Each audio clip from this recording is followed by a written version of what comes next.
Can I begin by thanking our National Secretary, Lorna Finn, and also can I thank our headquarters staff for all the incredible efforts that they have made right throughout this process. It is hard for me to find the words to describe just how honoured I am to be entrusted by our membership of the SNP to be the party's next leader and to be on the cusp of being our country's next First Minister. Can I begin by paying tribute to my colleagues, both Kate and Ash. During almost 20 hustings, it's probably felt like we've seen each other more than we have our respective families. You both have put in an incredible shift, and I know that collectively we will continue to work hard as part of Team SNP. I am not just humbled of that, I most certainly am. I also feel like the luckiest man in the world to be standing here as the leader of the SNP, a party I joined almost 20 years ago and that I love so dearly.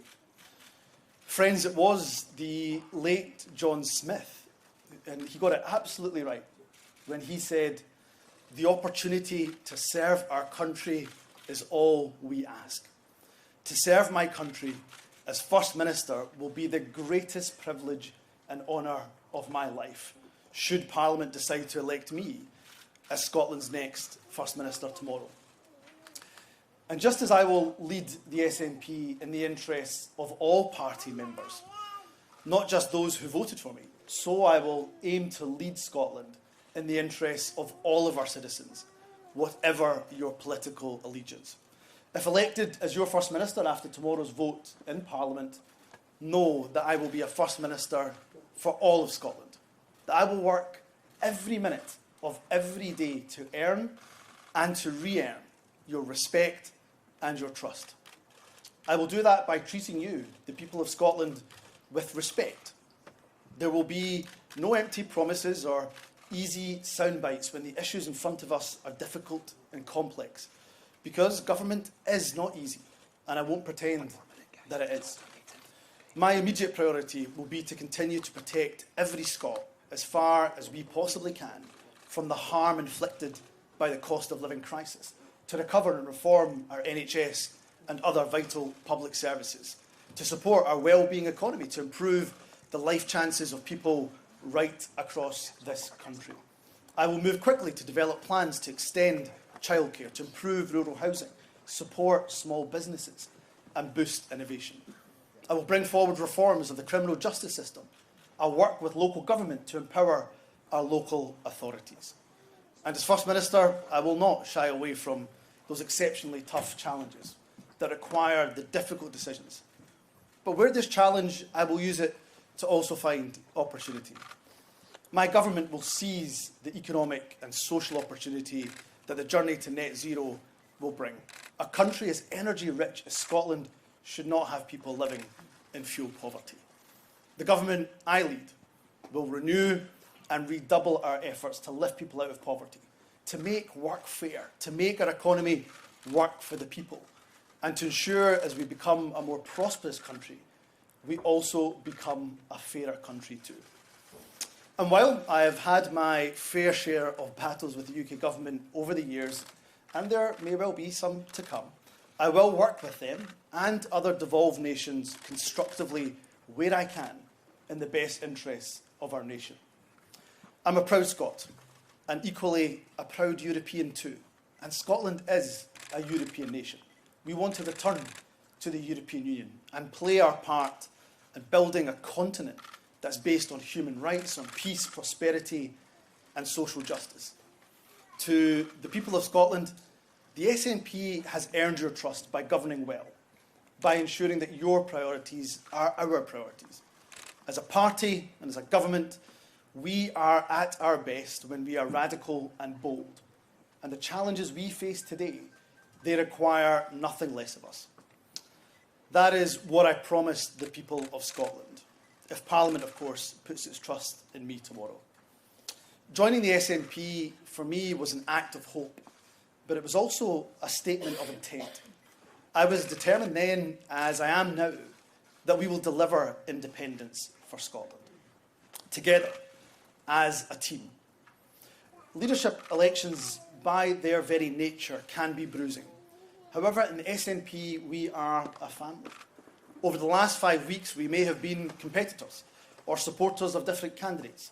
We are no longer Team Humza or Team Ash or Team Kate. We are one team, and we will be the team. We will be the generation that delivers independence for Scotland.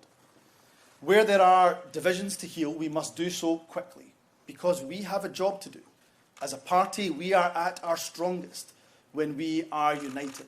And what unites us is our shared goal of delivering independence for our nation.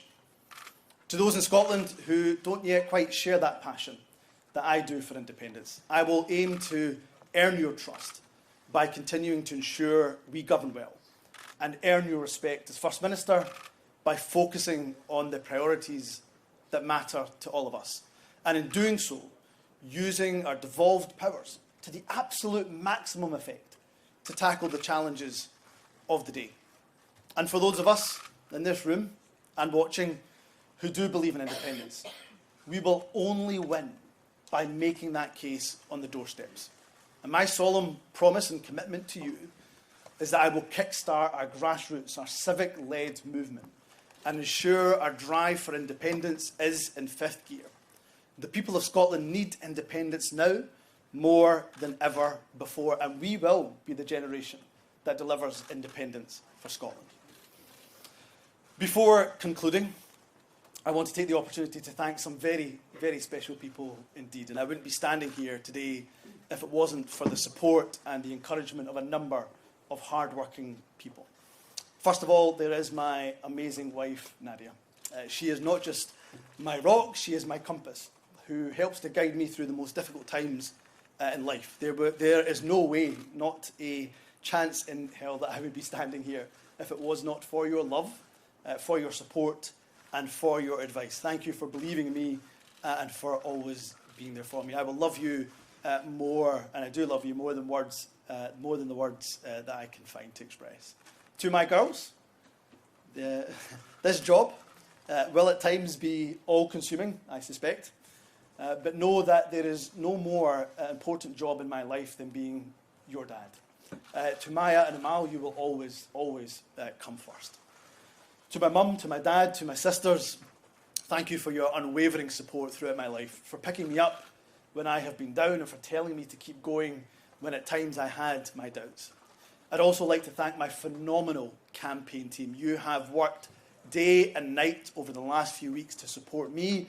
You've all sacrificed time with your family and your friends because, like me, you believe in our vision of a progressive, socially just Scotland, and I will not let you down. A special mention to Neil Gray.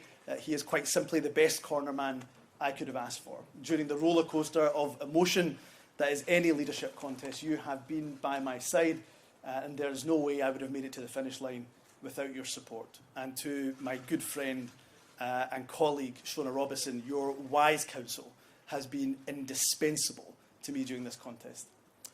To our now former leader, Nicola Sturgeon, and her deputy in government, John Swinney, thank you for your dedicated service to this party, to our country, and to all the people of Scotland. You have left me strong foundations to build upon.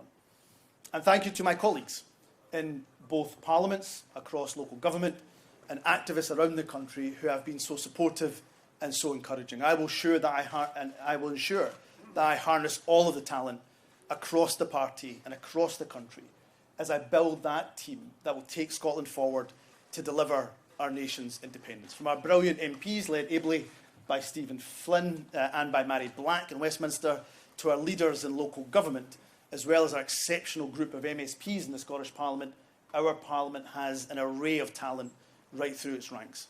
Our parliamentarians, our councillors, our activists, our members, all have a vital part to play on our journey to independence, as do our friends right across the independence movement. To have your confidence as I take on the role as SNP leader means so much to me. My final thanks is to my grandparents. Unfortunately, they're no longer alive to see this day, but I'm forever thankful that my grandparents made the trip from Punjab to Scotland over 60 years ago.